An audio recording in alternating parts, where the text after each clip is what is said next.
Yes, Pete. Now that we've done the full song, there is a different percussion part that we do during the part 2. On the drums we switch to something with more of a triplet feel, which mimics the sousaphone part, which might be why we heard that somebody thought Rock Anthem sounded slower than Ghostbusters, even though it was the same timing. The triplet feel on the notes, meaning there's 3 instead of 4 in that area, gives it a slightly different feel. Can we do the second Can you part? demonstrate? We're going to do it. Okay. So, as we know, part 1, we'll do part 1. Right. That's a 5 beat.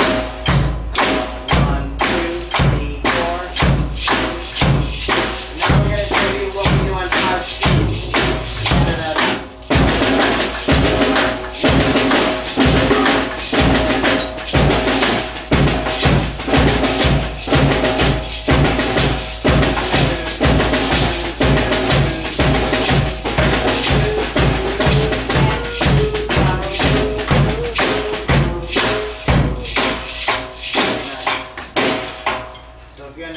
Percussion, that's you're gonna have to work on that one. Does anyone know what we call that second part? In the second part in Rock Anthem, what we call the songs that we have usually have an A-B or A-B-C form, where there's like 2 or 3 different kinds of melody, harmony, and rhythm parts. And that second part of Rock Anthem, the B part, we would often call a bridge. It's a different feel than the first part, and the idea is partly to kind of, for people who are listening to the song, is to make sure they don't get bored with the first part. If all they hear is A, if all we do is da, da, da, forever, that would get really boring. The bridge helps break that up, and it usually has a different feel. It often has a more upbeat, or sometimes changing up the rhythm, just like Mr. Petey said, we go from a kind of duple, 1, 2, 3, 4 to a 1, 2, 3, 1, 2, 3 feel.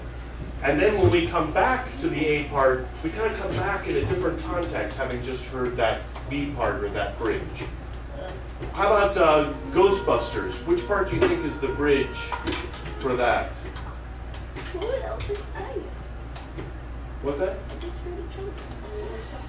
Okay. Maybe they'll come and join.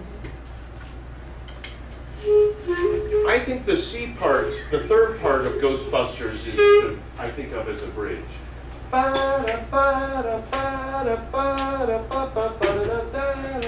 Because it's kind of a different feel, and then we come back to the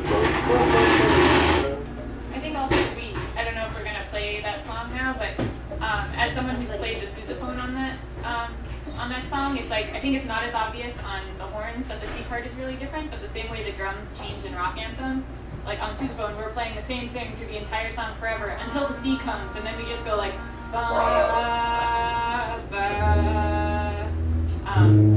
So that's something to listen for like why the C part feels really different, even though we're playing like the same notes in the B and the C part in different rhythms. In fact, I think of that C part as this kind of a role changing, where the tuba, kind of in a Rock Anthem way, is playing a sustain note, and it's the horns that are doing the vamp, giving the syncopated vamp feeling. Da, da, da. It's like, here I am, I'm like a tuba, da, da, da, da, da, setting the rhythm. Let's try Ghostbusters and think about that change from the B to the C section. And just to, I want to remind people with Ghostbusters, the trick to all the parts of Ghostbusters is knowing whether you start after just after the downbeat, just before the downbeat, or on the downbeat. So I'm going to ask, after we play, I'm going to ask people to say which parts start where.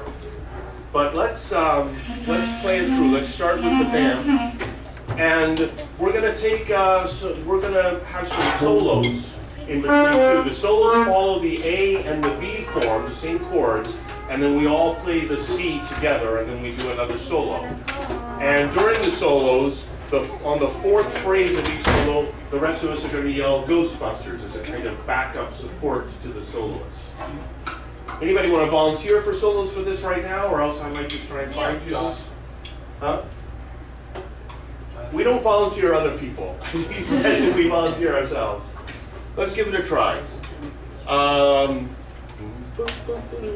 Let's get our vamp going.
sometimes another section will come in playing the ba da da da. In this song, there isn't that part to play behind, but yelling Ghostbusters is a good way to help fill in the background, just so that whoever, whether it's one person or a group of people playing, don't feel just like out on their own trying to come up with musical ideas for a really long time.